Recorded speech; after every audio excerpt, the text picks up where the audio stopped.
Si vous avez l'élan de vous aimer vous-même, dites-vous que c'est une très bonne nouvelle. S'il y a ce ras-le-bol de devoir dépendre du regard des autres, c'est signe d'une grande maturité. C'est signe que vous êtes sur la bonne voie. Je vous partage ça parce que la plupart des personnes que j'ai accompagnées, et moi-même, ça a été le point de départ de cette recherche sur le chemin de la non-dualité, de là où il n'y a pas d'eux, entre l'amour que je suis et les phénomènes. Et plus profondément, tout est ce que nous sommes. Donc, si vous avez l'élan de vous aimer vous-même et d'arrêter de devoir dépendre d'un amour extérieur, eh bien, bonne nouvelle, vous êtes sur le chemin de cet amour, de ce grand retour à soi. Donc aujourd'hui, j'aimerais qu'on pose le regard sur les conditionnements avant même de vous amener doucement vers cet amour que nous sommes. J'aimerais vous mettre poser le regard sur le relatif, cet amour relatif qu'on nous a bien appris et auquel on s'est identifié, c'est-à-dire que pour mériter cet amour, justement, il fallait le mériter. Il fallait le mériter à l'école avec des bonnes notes, il fallait le mériter à la maison, en étant gentil, en faisant ce qu'on attendait de nous, ou bien au travail, avec une fonction particulière pour être reconnu aux yeux des autres, ou avec son fiancé, son mari, enfin tout ça, toujours, c'est toujours à troquer, en fait, quelque chose contre quelque chose. Il fallait toujours correspondre pour pouvoir être aimé. Donc, cet amour relatif, j'aimerais vous dire en fait que, vous le savez, on le sait tous, c'est pas le vrai amour. C'est pas un amour simple, un amour fluide, un amour naturel. Et on le sait très bien, et c'est pour ça que généralement on a envie de revenir dans le cœur, qu'on a envie d'arrêter ce jeu de recherche, d'attente à l'extérieur. Et il y a peut-être cet élan qui peut arriver, il peut dire j'ai le droit de m'aimer, j'ai le droit de m'aimer moi-même. Donc, on va avoir besoin à ce moment-là de regarder en nous si ça existe, s'il y a quelque chose en nous qui aime justement. Mais on le sait déjà parce qu'on sait très bien que on l'a déjà touché. Même s'il peut être voilé parfois par des pensées, par de la critique vis-à-vis des autres, vis-à-vis de soi-même. C'est juste des voiles, c'est juste un voile posé dessus. Pour ça, il y a besoin de ramener l'attention. Cette attention qui généralement est déposée sur les objets. Les objets, on entend, quand on n'a jamais entendu parler d'objets, ce sont les pensées, ce sont les phénomènes, c'est tout ce qui est émotionnel, tout ce qui est lié à ce psyché humain qui fait ressentir des sensations dans le corps et auquel on va s'identifier, on va regarder le corps, on va dire ça c'est moi, on va voir les pensées, on va dire ça c'est mes pensées, sans jamais remettre ça en question. Donc il y a besoin de se poser dans le fait de respirer, prendre le temps de ressentir le corps, prendre le temps de se poser et d'aller vérifier si tout ça n'apparaît pas de soi-même. Tout ça est très facile à vérifier si on se pose la question de quoi sera faite ma première pensée. C'est l'astuce, c'est le petit tips que beaucoup de sages partagent. On s'aperçoit qu'on n'en sait absolument rien. Et même comme il y a une forme de carrousel, que des pensées s'entrechoquent, s'entremêlent et puis se déroulent comme ça, eh bien ça se fait en fonction de nos conditionnements. Donc rien de nouveau, tout ça on le sait, mais il y a besoin de se déposer, de regarder ça de près pour pouvoir s'en apercevoir. Donc là, l'invitation, c'est ok, ça se fait tout seul, ça se révèle en maintenant. Et cet amour, alors, où est-ce qu'il est? Cet amour, il est justement quand on peut observer tous ces phénomènes. Donc, il y a besoin de trouver en soi suffisamment de calme pour pouvoir se décoller un peu des phénomènes. Pour devenir, on parle d'observateur, de ceux qui observent ces phénomènes, ces sensations dans le corps, ces pensées, et puis rester là. Rester là où, quand tout est déposé, quand on n'y fait pas attention, on peut simplement, vous pouvez fermer les yeux là maintenant, ramener votre attention sur la respiration, ne pas faire attention à ce qui se passe dans le corps, mais en même temps, ressentir.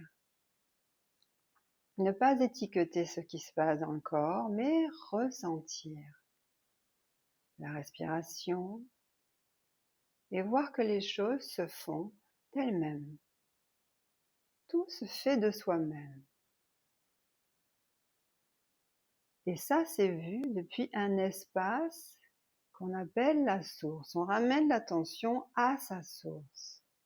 Et quand on ramène l'attention à sa source, alors les phénomènes peuvent continuer d'apparaître, mais ça n'est pas un problème pour ce que nous sommes.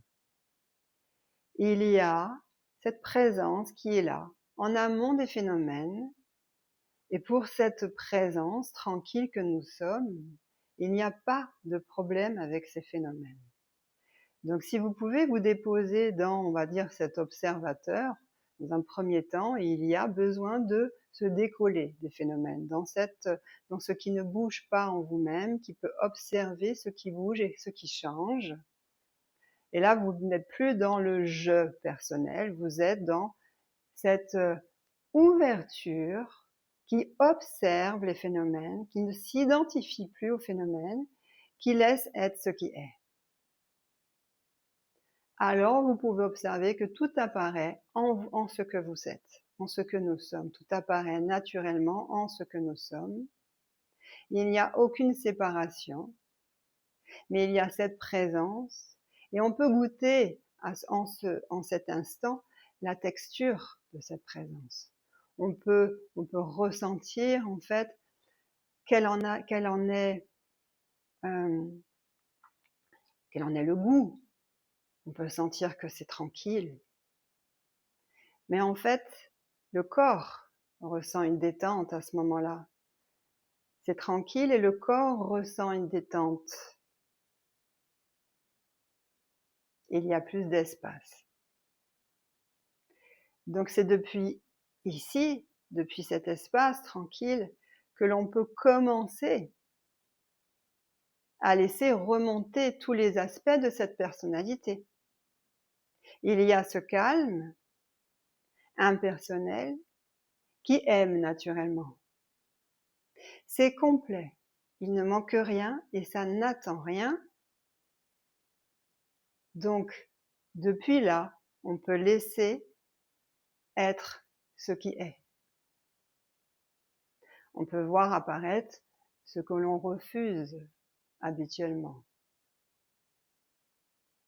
On peut laisser les sensations être en restant, en ramenant l'attention sur je suis, non pas sur les phénomènes.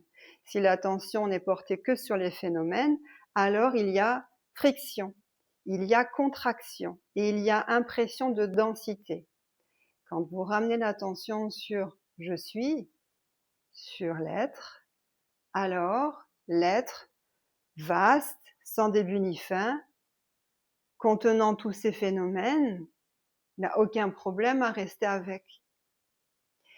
Il peut y avoir aussi ce double mouvement. Vous pouvez observer qu'il peut y avoir par habitude l'attention qui se porte sur les phénomènes et en même temps cette présence qui en est consciente. parce que cette présence est toujours consciente d'elle-même. Elle peut voir ce jeu, mais n'en faites rien. Laissez ça être. Laissez ça finir sa route. Voilà. Et c'est en ça, en fait, que progressivement, parce que ça se fait progressivement, généralement, ça finit par s'effondrer, naturellement, de soi-même. La tension finit par s'effondrer de soi-même parce qu'il y a tellement d'ouverture, tellement de détente ici, maintenant, que ça ne peut pas, il y a quelque chose qui va se passer. Et on recommence avec tous les aspects de notre personnalité qu'on ne veut pas rencontrer, qu'on a rejeté, qu'on a voulu mettre de côté, qu'on essaye de manipuler. Je partage ça parce qu'en fait, c'est comme ça que ça s'est passé ici, c'est comme ça que ça se passe, ça se déroule, ça s'est déroulé comme ça. Alors maintenant, c'est la fin d'une fatigue mentale, d'une fatigue énergétique, un début de clarté, d'ouverture, c'est la première étape. La première étape à reconnaître que nous sommes cet amour, et pour cet amour, il n'y a rien qui ne puisse être aimé en son sein. C'est-à-dire qu'il y a un moment où il est vu que tout apparaît en ce que nous sommes. Il n'y a rien en dehors de ce que nous sommes. Et à un autre niveau, il apparaît que tout est ce que nous sommes dans la seconde étape, mais on a besoin de se poser dans un premier temps dans arrêter de croire que on est uniquement qu'une personne avec un conditionnement, avec des habitudes, avec le besoin d'être aimé à l'extérieur, le besoin de mériter, le besoin de porter des masques et le besoin de devoir faire des choses pour ressentir cet amour en soi. Et quand vraiment c'est touché, ça, quand vraiment on a, depuis l'espace du cœur, cet élan de s'aimer soi-même, alors il y a de l'amour, mais à débordement, parce que, et ça peut pleurer de gratitude, parce qu'en fait, on n'en a jamais été coupé. On n'a jamais été coupé de cet amour. Tout ce qui nous fait croire qu'on en est coupé, ce sont que des voiles, parce que l'attention se porte uniquement sur les phénomènes, sur tout ce qui bouge et qui change. Il n'y a pas, on nous a pas appris à ramener l'attention là où ça ne bouge pas, là où c'est tranquille. Et naturellement, on peut le connecter, puisque c'est ce que nous sommes, par la respiration, par le fait simplement de ressentir le corps, de prendre conscience de là où on est, là en ce moment.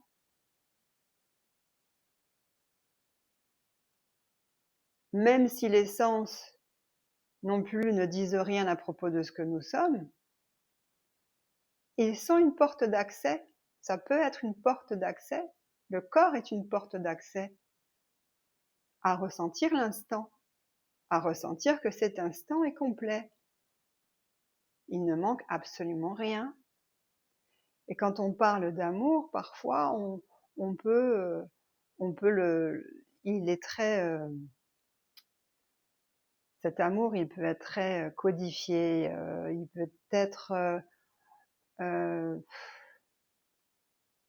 peut-être pas le bon mot en fait, c'est peut-être pas amour pour vous. Peut-être que ça va être complétude. Quand vous déposez en vous-même, peut-être que vous allez ressentir une complétude, une béatitude. Il manque rien. C'est plein, un plein. Mettez le mot que vous voulez. L'idée étant de reconnaître en fait que nous n'avons pas besoin du regard extérieur pour nous aimer. Que nous sommes cet amour. Et que lorsque l'on reconnaît ça en soi, alors on aime naturellement sans condition. C'est un amour qui ne dépend pas de conditions, qui n'a pas besoin de quelque chose pour aimer. Il aime. Naturellement, il aime. Donc voilà, je voulais vous faire une petite vidéo sur comment s'aimer, et ça n'a rien à voir avec ce qu'on croit, parce que c'est tellement conditionné qu'on a oublié que c'était naturel de s'aimer. C'est complètement naturel d'être. On ne peut pas arrêter d'être. On ne peut pas arrêter de ressentir, d'être cette présence. Fermez les yeux, regardez, et vous verrez. Expérimentez, goûtez.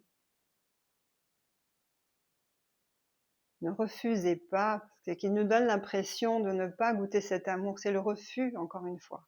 C'est le refus des aspects en nous qui remontent. Mais fondamentalement, est-ce que ça dit quelque chose à propos de cette présence que nous sommes? Si on y regarde bien, cette présence n'a pas de problème avec ce qui remonte. Il n'y a que le mental qui compartimente, qui juge, qui évalue, que ça devrait être là, que ça ne devrait pas être là. Et ça, c'est ok aussi. Il fonctionne comme ça. Pourquoi continuer de mettre son attention sur quelque chose qui nous fait souffrir, plutôt que de ramener l'attention là où il n'y a pas de souffrance, justement. Et la souffrance peut apparaître en maintenant. C'est totalement ok avec ça aussi. Ça a le droit d'être là. La personne a le droit d'être telle qu'elle est là en ce moment. Pour je suis, ça n'est pas un problème. Ça aime la personne telle qu'elle est là maintenant. Ça ne peut pas l'aimer. Ça ne peut pas ne pas l'aimer telle qu'elle est là maintenant. Merci.